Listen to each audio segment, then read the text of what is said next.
ব্যক্তি স্বাধীনতা মানে হলো একজন অধ্যাপক তিনি 3 কোয়ার্টার পরে ক্লাসে যাবেন, হাতে থাকবে মদের বোতল, মাথায় থাকবে আপনার হচ্ছে কি কি ক্যাপ বলে যে সেটা, মানে একজন অধ্যাপক ভাই, মানে রাজশাহী বিশ্ববিদ্যালয়ের মতো বিশ্ববিদ্যালয়ের একজন অধ্যাপক, তিনি হাতে মদের গ্লাস নিয়ে, মদের বোতল নিয়ে এবং 3 কোয়ার্টার পরে ক্লাসে যাবেন, ক্লাস নেবেন।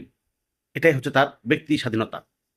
এবং তিনি এটা সগৌরবে ঘোষণা করলেন ফেসবুকে, এবং তিনি আহ্বান জানালেন সাংবাদিকদের, একই সাথে শিবিরকে, যে শিবির, সাংবাদিকরা তোমরা পারলে এসো।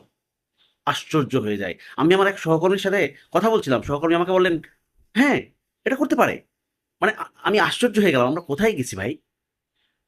একজন অধ্যাপক এই অবস্থায় ক্লাসে যাবেন, ক্লাসে যাওয়ার ঘোষণা দিয়েছেন, আর এটা একজন বিবেক সম্পন্ন, বিবেকবান সহকর্মী সাংবাদিক, তিনি আবার এটা সমর্থন করছেন।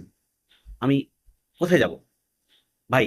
আপনি প্রতিবাদের ভাষা আছে, আপনাকে কাউকে পছন্দ নাও লাগতে পারে, আপনি শিবির জামাতকে পছন্দ নাও লাগতে পারে, সমস্যা নাই তো, পছন্দ লাগে নাই, লাগবে না, আপনি তাদের থেকে দূরে থাকবেন, ক্লিয়ার।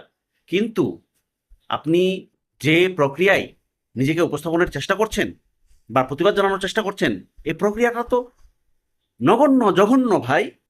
আমি সবার কথা বলছি না, যে দু একজনের এরকম মানসিকতা, এই মানসিকতা থেকে বের হয়ে আসতে হবে। দর্শক, এই বিষয়ে আপনার কোনো মন্তব্য থাকলে কমেন্টসে জানান। ধন্যবাদ।